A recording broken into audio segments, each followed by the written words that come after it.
تمہیں یاد ہے ہم ساون کی پہلی بارش میں ملے تھے؟ وہ کالی گھٹائیں، وہ مست ہوائیں، وہ بوندوں کی رمجم، وہ چمکتی بجلیاں، وہ بھیگا موسم، وہ مہکتی فضائیں، سبھی نے مل کر دل کی دھرتی پر محبت کا پھول کھلایا تھا، عہد وفا نبھانا سکھایا تھا۔ پھر کیا ہوا؟ وہ وعدے، وہ قسمیں تم بھول گئے تو موسم سارے بھی روٹ گئے ہیں۔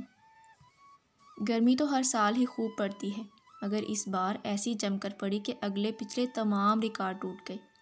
درجہ حرارت 50 کے ہندسے کو چھو جاتا۔ پھر رحمت خداوندی کو جوش آیا، یکایک آسمان پر کالی بدلیاں نمودار ہوئیں۔ پہلی بوند گرنے کی دیر تھی کہ تانتا بن گیا۔ کب سے پیاسی زمین نے بارش کے پانی کو یوں آغوش میں سمو لیا جیسے کب سے بچھڑی ماں بے تابی سے بچے کو گود میں بھر لیتی ہے۔ ہر طرف جل تھل ہو گیا، پھول، پتے، پودے سبھی بارش کے پانی میں جھومتے ہوئے نہانے لگے۔ رات بھر مسلسل بارش ہوتی رہی، جو صبح ہوتے ہی کنمن میں بدل گئی۔ وہ کسل مندی سے بیڈ پر اوندھی لیٹی تھی۔ رت جگہ کی وجہ سے بدن نڈھال اور سر درد سے بوجھل تھا۔ بارش کے قطرے کھڑکیوں کے شیشوں پر دستک دے گئے تھے، جیسے اسے اپنے پاس بلا رہے ہوں، مگر وہ ان کی پکار سے انجان پسماندہ سی لیٹی تھی۔ کوئی اور وقت ہوتا تو وہ باہیں کھول کر لان میں بھاگ جاتی اور گول گول گھوم کر بارش میں نہانے لگتی، مگر آج تو وہ اپنی گوڑھی سہیلی بارش سے بھی روٹھی روٹھی سی تھی۔ حالانکہ اسی بارش کی وہ اس قدر دیوانی تھی کہ ادھر بادل آسمان پر نمودار ہوتے اور ادھر یہ جھٹ پٹ کپڑے بدل کر نہانے کے لیے تیار ہو جاتی۔ اماں خوب چلاتی، مہرو باز آ جا، نہ نہا، ساون کی پہلی بارش میں نہیں نہاتے، بیمار ہو جاؤ گی۔ مگر وہ کب سنتی؟ خوب بھیگ جاتی تو دادی کمر پر 2 دھموکے جڑ کر کھینچتے ہوئے اندر لاتی۔ اس کی سکھی سہیلیاں اسے چھیڑتی، مہرو تمہیں بارش سے کتنا پیار ہے، اگر تمہارے اس کو نہ ہوا تو؟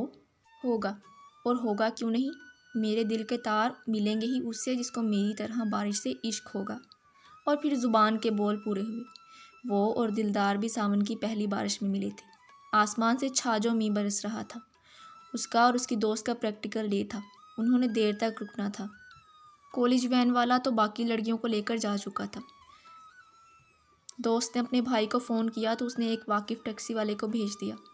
ڈرائیونگ سیٹ پر بیٹھا دلدار نام کا بھی دلدار تھا، جو آدھے گھنٹے کے سفر میں اپنا پورا دل پیچھے بیٹھی مہرو کو دے چکا تھا۔ مہرو کا کہا پورا ہوا تھا۔ ساون کی پہلی بارش دونوں کے دلوں کے تار جوڑ چکی تھی۔ دلدار اچھے خاصے کھاتے پیتے گھر آنے کا تھا اور شوقیہ ٹیکسی چلاتا تھا۔ وہ اتنا اطاولہ نکلا کہ رشتہ مانگنے خود ہی چلا آیا۔ ماں باپ تو حیات نہیں تھے، بہن بھائیوں سے ابھی تذکرہ نہیں کیا تھا۔ گھر بھر میں بھونچال آ گیا۔ یہ محبت کچھ نہیں ہوتی، وقتی ابال ہوتا ہے بس۔ یہ جو آنن فانن عشق کا سیلاب ہوتا ہے نا، جتنی تیزی سے چڑھتا ہے اتنی تیزی سے اتر بھی جاتا ہے۔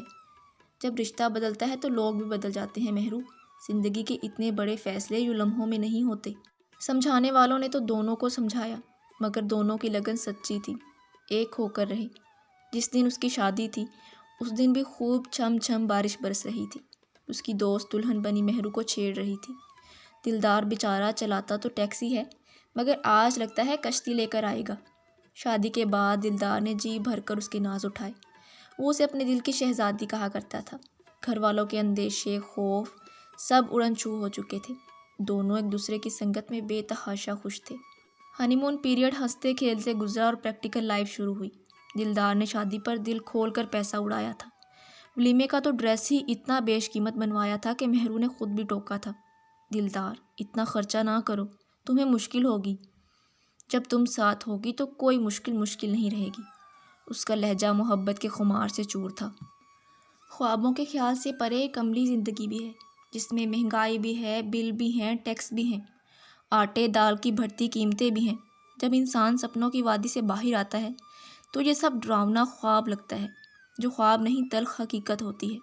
قسمتی سے ایک دن دلدار کی ٹیکسی بھی چوری ہو گئی۔ شادی پر روٹھے بہن بھائی بھی آبائی گھر میں حصہ مانگنے لگے۔ دلدار کے میٹھے لہجے میں تلخی سی آ گئی۔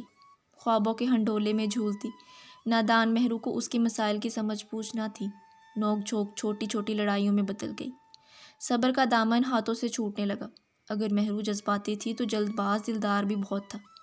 بچوں کی طرح روٹھ جاتا، اسے ہی منانا پڑتا۔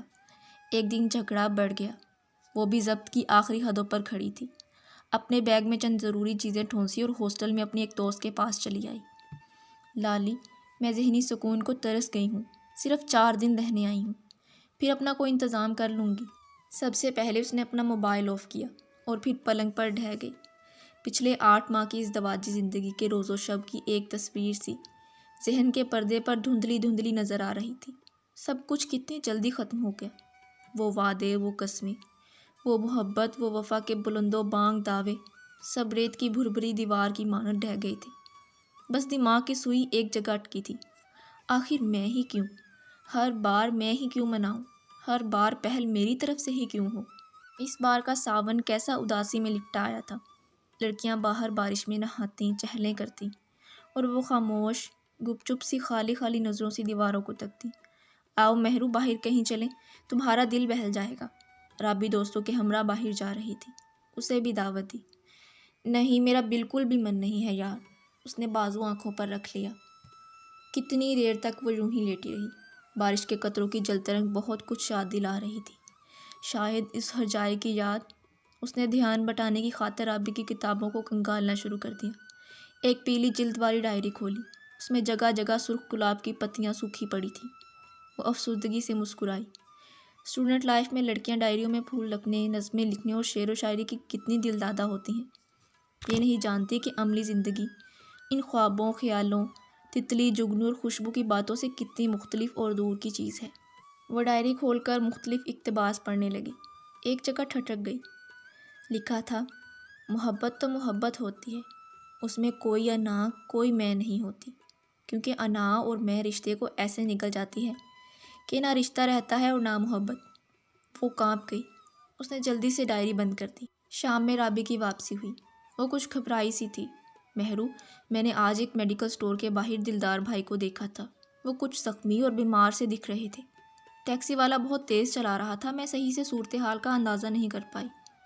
وہ گمسم سی رہ گئی۔ مہرو، وہ پریشان ہوں گے۔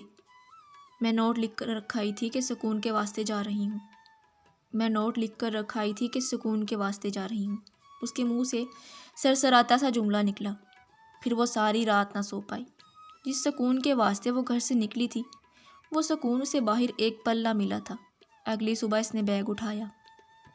رابی نے اسے سوالیہ نظروں سے دیکھا۔ میں گھر سے اپنے کپڑے لے آؤں؟ اس نے نظریں چرائیں۔ رکشہ دروازے پر رکا، گیٹ کھلا تھا۔ وہ اندر آئی۔ رات کی بارش اور آندھی نے بہت تباہی مچا رکھی تھی۔ گملے اوندھے پڑے تھے، گراج میں جگہ جگہ پانی کھڑا تھا۔ وہ ٹی وی لاؤنج کا دروازہ کھول کر اندر آئی۔ کوئی ویرانی سی ویرانی تھی۔ وہ ہولے ہولے قدم اٹھاتی بیڈ روم کے دروازے تک آئی۔ دروازہ ادھ کھلا تھا۔ سامنے بیڈ پر دلدار نیم دراز تھا، اس کی ایک ٹانگ پر پٹی بندھی تھی۔ اتنا کمزور اور لاغر، بڑھی ہوئی شیو، ملگجے سے کپڑے۔ اسی وقت نظر اٹھا کر اس نے دیکھا، اس کی آنکھوں میں کیا کچھ نہیں تھا، شکوہ، شکایت، مان، اور اسی مان کے ٹوٹ جانے کا دکھ، اور نہ جانے کیا کچھ۔ وہ اپنا ضبط کھو بیٹھی۔ دلدار، اس نے کرب سے پکارا۔ دلدار نے اپنی باہیں کھول دیں۔ اس کی زخمی آنکھیں پانیوں سے بھری تھیں۔ وہ بھاگ کر اس کی کھلی باہوں میں سما گئی۔ اس کے کشادہ سینے میں سر چھپا کر اسے یوں لگا جیسے وہ اپنی جنت میں واپس آ گئی ہو۔ محبت میں واقعی کوئی انا نہیں ہوتی۔ وہ رو رہی تھی اور دلدار اس کا سر سہلا رہا تھا۔ پھر دلدار کی آنکھ سے بھی ایک قطرہ آنسو کا نکلا، جو مہرو کے سیاہ گھنے بالوں میں گم ہو گیا۔ مرد کا آنسو، وہ قیمتی آنسو جو اس نے اپنی محبت کو پھر سے پا لینے کی خوشی میں بہایا تھا۔ پھر اس نے ہاتھ سے مہرو کی ٹھوڑی کو اٹھایا۔ مہرو کے لب مسکرا اٹھے اور وہ بھی متبسم ہوا۔ باہر ساون کی پہلی بارش دونوں کے ملن پر گنگنا رہی تھی۔